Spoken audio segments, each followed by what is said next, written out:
Дневник на Канал Плюс, добро вечер. Почнуваме веднаш по кратката најава. Останете со нас.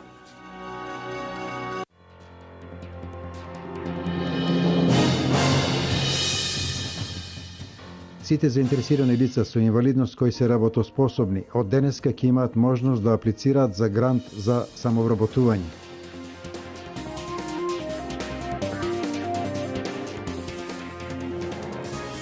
Јавното предпријатие ИСР завршува со реконструкција на градскиот пазар. Наскоро Штипјани ќе добијат еден од најсовремените покриени пазари во Источна Македонија.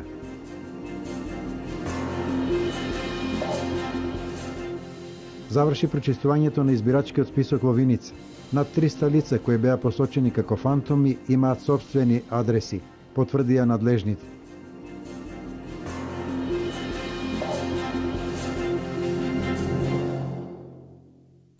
Започна средбата на Советот на општина Берово со една точка на дневен ред, имено да се дискутира за заостанатите плати на вработените од јавното предпријатие услуга. За деталите линковски во живо го вклучуваме колегата Валери Спасевски од Берово. Валери, доколку се слушаме, повели.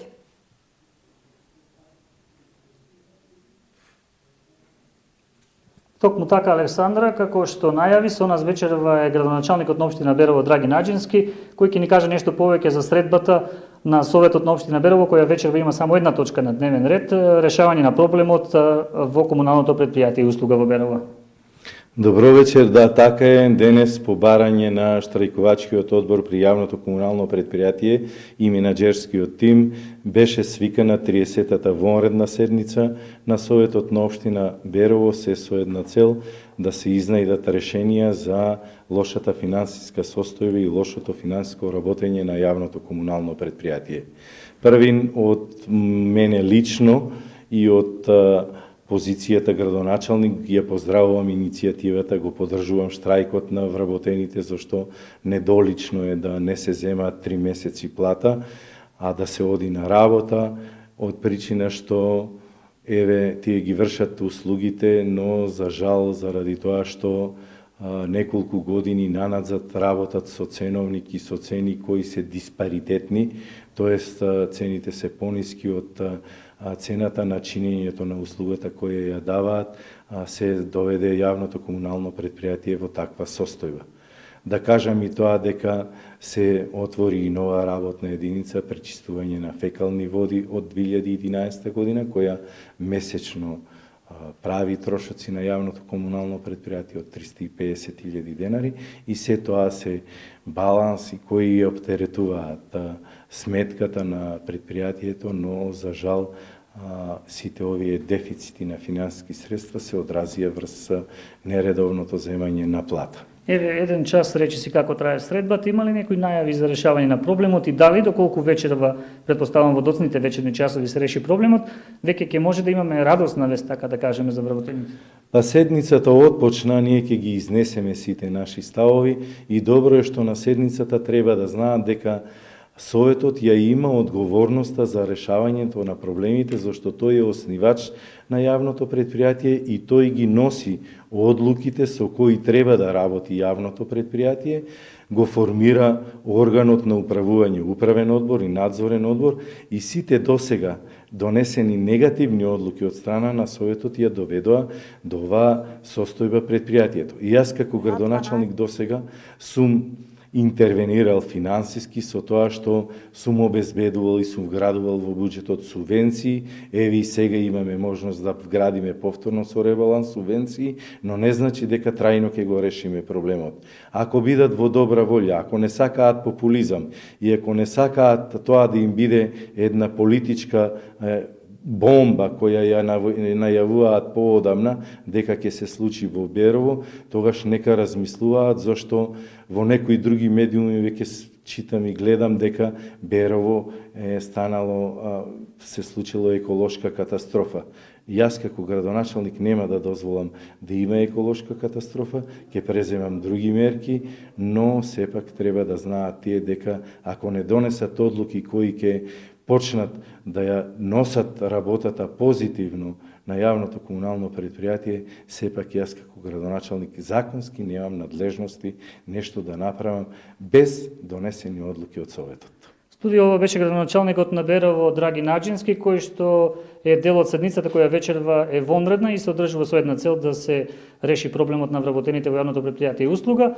Како што слушнавте, таа ќе трае до подоцна во ноќта. Ако имате некои прашања за градоначалникот.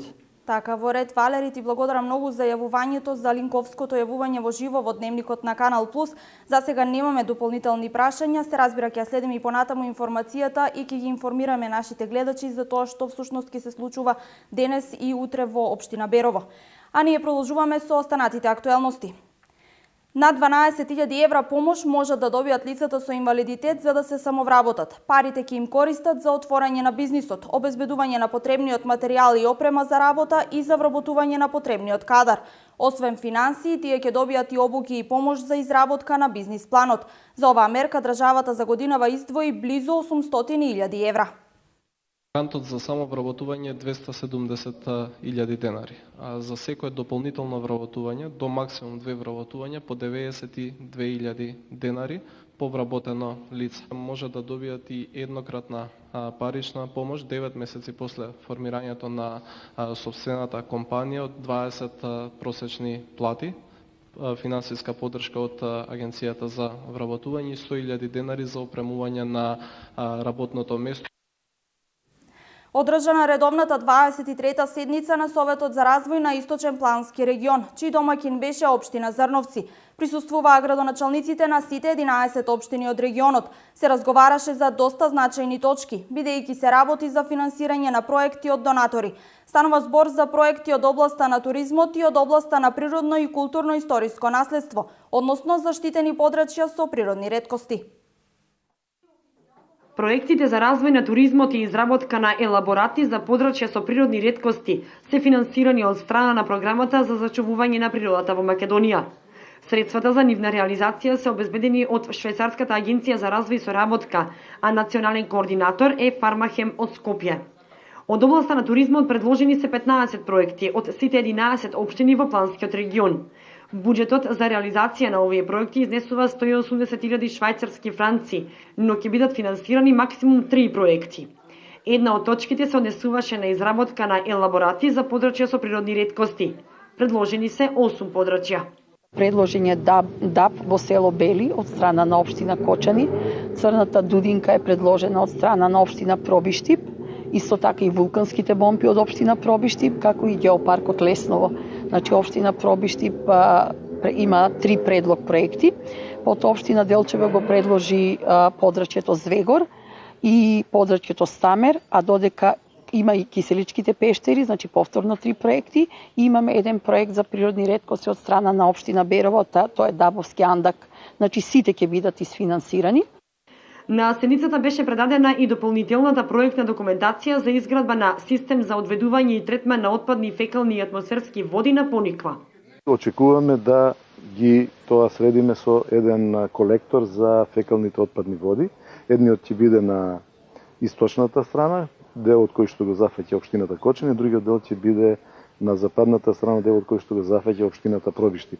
Тоа ќе значи дополнителен развој, дополнителни подобрување на условите за сите оние кои што се потенцијални инвеститори и стандардите кои што ги бараат сите современи начини на живење. Проектот за изградба на систем за одведување и третман на отпадни фекални и атмосферски води на Пониква е доста голем, чиј што буџет е проценат на 4,5 милиони евра.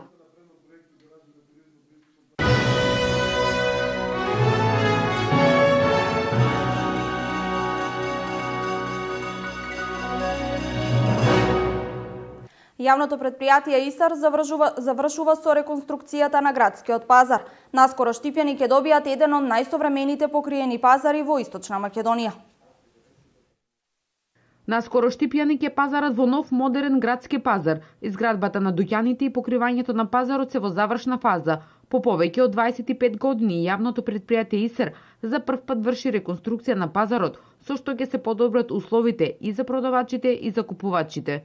Веќе пазарот е во завршна фаза на покривање, односно направена е конструкцијата на самиот пазар. Веќе ќе се започне со покривање со Лексан Исто така и дуќаните, веќе самата конструкција на дуќаните е направена и обликувана, ќе започне да се стават со преградни панели, сендвич панели, потоа ќе се пристапи кон средување на излогот на дуќаните. До 1 мај ќе биде комплетно направен целиот пазар и покриен, и дуќаните ќе бидат готови и веднаш потоа ќе пристапиме кон распишување на јавен повик до сите граѓани, сите правни физички лица кои што се заинтересирани за закуп на пазарот на атрактивно место. Во рамките на новиот пазар ќе има 100 продажни места и 14 дуќани за кои почетната цена за јавното надавање ќе биде 5% од пазарната вредност на дуќанот. Уште сега се бара место за закуп и тоа не само во пазарниот ден петок, туку и во останатите денови. Овде ќе биде сува секогаш и кој ќе врне, без разлика на временските услови, ќе може да се пазари и робата да биде на сенка и на соодветно место, кај што нема да фаќа ни дожд, ни ветерни. Има побарување, значи има интерес и од делот посебно на Струмица, кај што сега сезоната за градинарските производи, значи има интерес да закупат езди да ги користат секој ден, не само петок.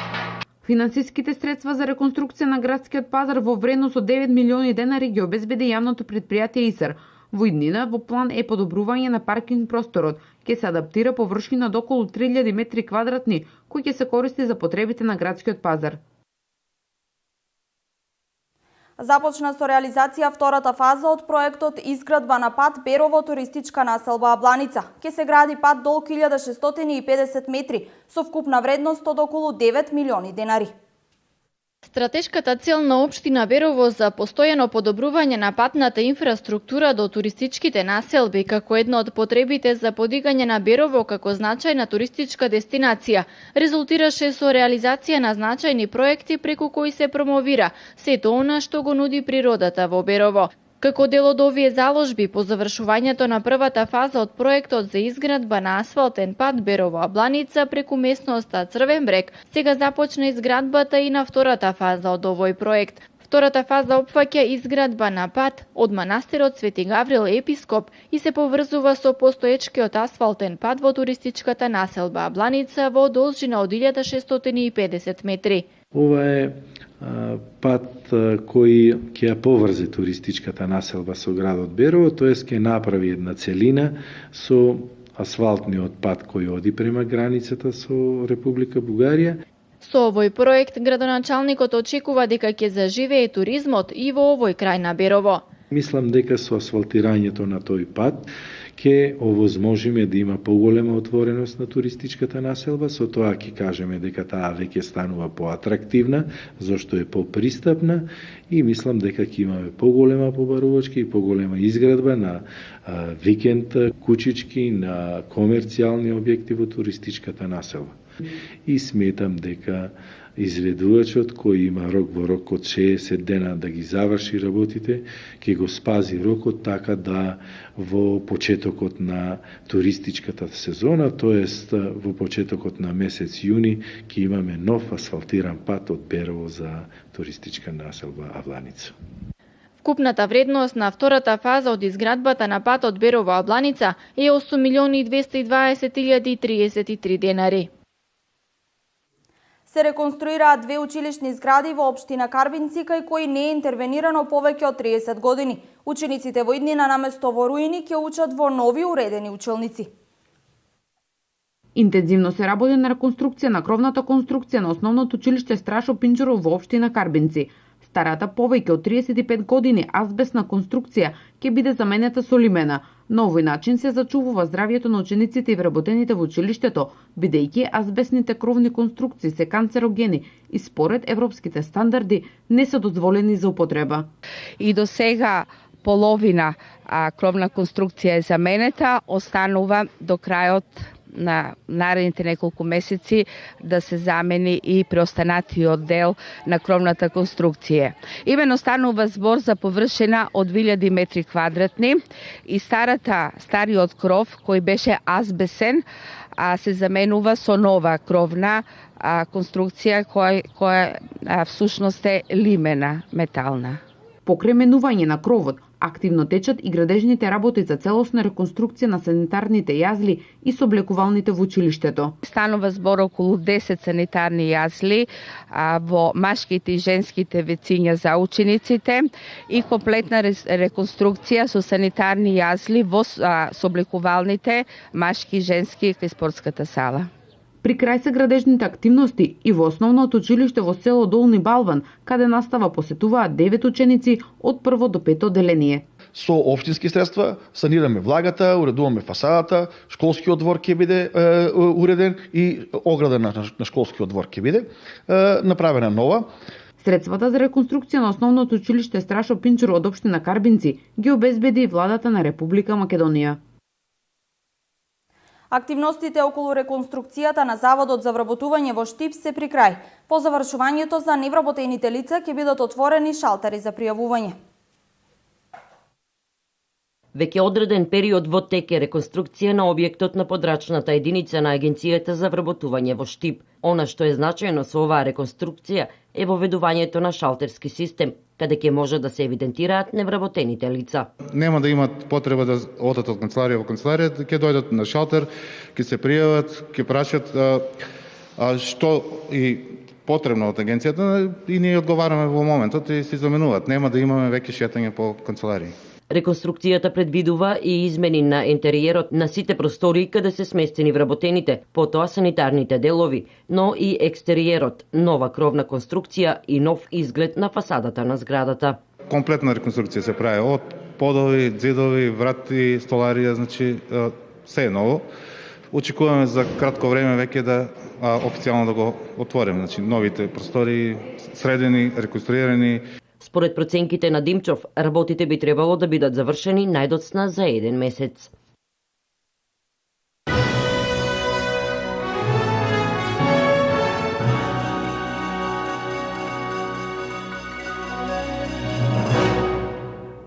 Заврши прочистувањето на избирачкиот список во Виница.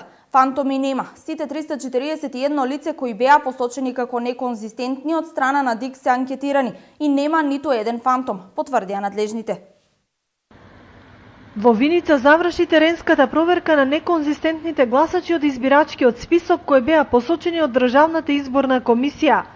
Две локални комисии со представници од политичките партии на терен за недела дена ги посети и анкетира сите 341 лице кои беа на списокот и според правичните податоци од надлежните во Државната изборна комисија, во Виница нема ниту еден фантом. Сите тие лица се тука, а проблемите настанале заради несоодветно регулирана лична документација.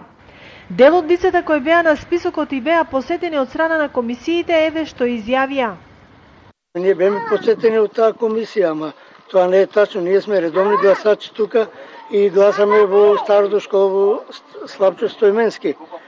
Ние поседуваме тука со години, ние сме стари виничани. Тоа не е тачно дека не постоиме некако гласачи, ние гласаме редовно. Секоја година се пријавувам за гласане, бидејќи веќе сум тука 7 години живеам, значи јас сум од Бугарија. Така да можам да докажам дека сум вистинска личност. Се утврди дека има имало спорно со некои комшии се водили на нашата улица или ние на нейната улица. Ние живееме од секогаш на улица Јане Сандански број 10 со сите документи и лични карти, пашапорти се водат на Јане Сандански број 10. Меѓутоа и мало, во малото и други со број 10 и нешто било спорно. Меѓутоа до сега било гласање, било што сме барани на улица Јане Сандански број 10. Според надлежните, проблемите во ромското мало настанале заради големиот број дивоградби кои не се соодветно адресирани и поголем број жители личните карти ги водат на адреса на блиски роднини. Исто и со тие кои живеат во стамбени згради, на личните документи е внесен само бројот на зградата, а не и бројот на влезот и станот. Така да во иднина и МВР треба да поведе сметка при издавањето на личните документи да бидат проверени и комплетно нумерирани.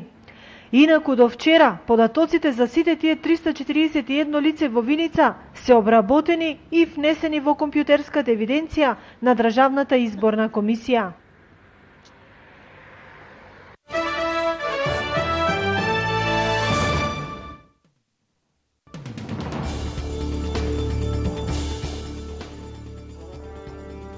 Најмалку 53 лица загинаа, 60 се повредина, откако поројни дождови го зафатија северозападниот дел на Пакистан, а во некои делови на Кашмир предизвикале уривање на покриве од куќи, соопштија локалните власти. 5 деца и 3 жени синоќа загинале при лизгањето на земјиштето, а биле затрупани 2 куќи. Можно е бројот на жртвите да биде поголем. Неквалитетната градба на куќите, најмногу во руралните делови на Пакистан, е главна причина за нивно уривање. Автобус кој превезувал туристи од Германија и Австрија излета од патот и се урна во амбис во близина на градот Санти Спиритус во централниот дел на Куба. Како што соопштија кубанските власти, при несреќата загинале возачот на автобусот и еден германски турист, а 28 лица се повредени. Еден вработен загинал, а лице во критична состојба е пренесено во болница по експлозијата во Кафуле во историскиот дел на италијанската престолнина. Тешко повреденото лице најверојатно е странец, како и починатиот, пренесува агенцијата АНСА, повикувајќи се на болнички извори. Причина за смртта, велат од болницата, е труење со чад. Според првичните сознанија на полицијата, најверојатно станува збор за експлозија предизвикана од краток спој на фрижидер, кој се наоѓал во подземниот дел од кафулето на плоштадот во историското јадро на Рим.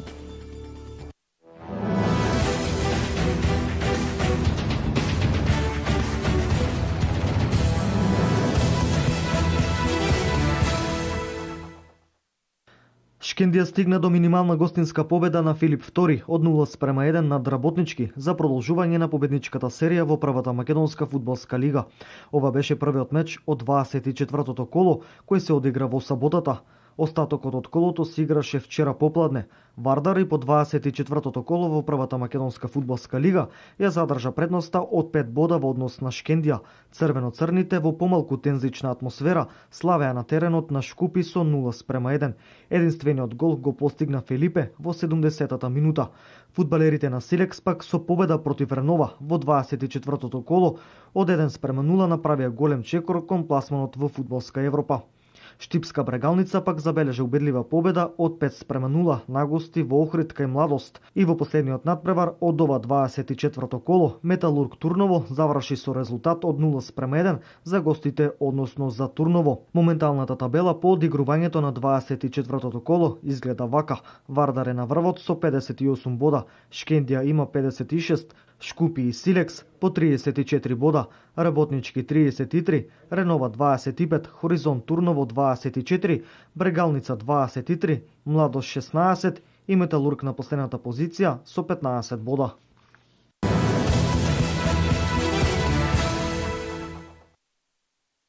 Штипскиот кикбокс клуб Гладиатор освои 7 медали на државното првенство за јуниори и кадети во Штип, од кои 6 златни. Викторија Варадинова е најуспешна со 2 златни медали. На државното првенство во кикбокс во младинска и кадетска конкуренција учествуваа преку 200 учесници од 17 клубови во Македонија. Надпреварувачите на нозе ги издржаа надпреварите кои траеа повеќе од 9 часа. Вкупно се одржаа над 70 борби. Тренерот на штипската екипа Кирил Нацев го истакнува големиот успех на младите штипски кикбоксери кои во силна конкуренција стигнаа до медалите. Од штипската екипа први места во кадетска конкуренција освоија Божидар Јанков и Викторија Варадинова, 2 први места. Со медали се закитија и Јован Арсова, Бажа Главев, Јован Ѓошев и Михаил Димитров. Од екипата на Гладиатор од Скопје први место освоија Гордан Трајков и Милан Стојановски, а втори и трети место Стефан Гранчаревски, Мила Багиовска, Боријан Дуковски и Јовица Кикеновски.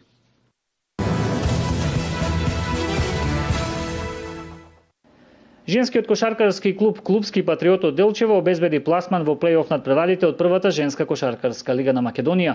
Во последниот надпревар од првенството со убедливи 87-30 го совлада тимот на Шкупи, со што го освои второто место на првенствената табела. Ова воедно и трето второ место кое го освојува во последните 5 години и воедно и 5 учество во плејоф надпреварите каде екипата од Делчево има едно финале.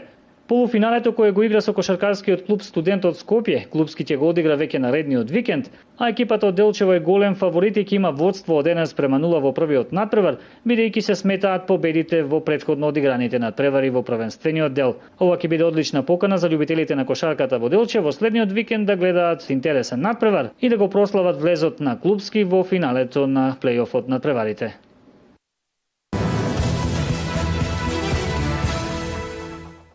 Екипата на угостителски работници е тимот кој што го освои првото место на одиграните спортски игри во мал фудбал, кои во изминатите месец и пол се играа во салата Македонски бранители во Берово, во еден од највозбудливите надпревари кој решаваше кој ќе биде прв на овие игри.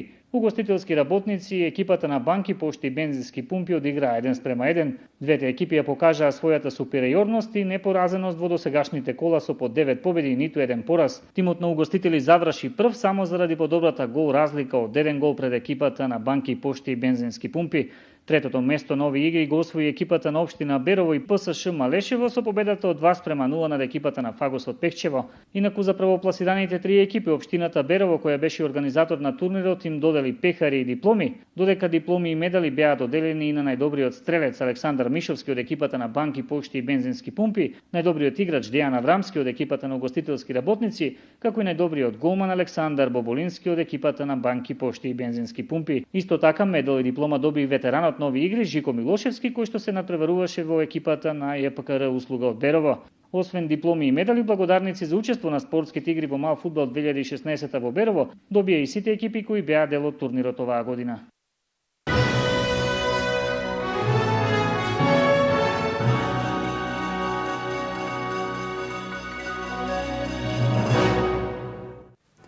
Ова беше се во ова издание на Дневникот. Останете со програмата на Канал Плюс и имајте пријатна вечер.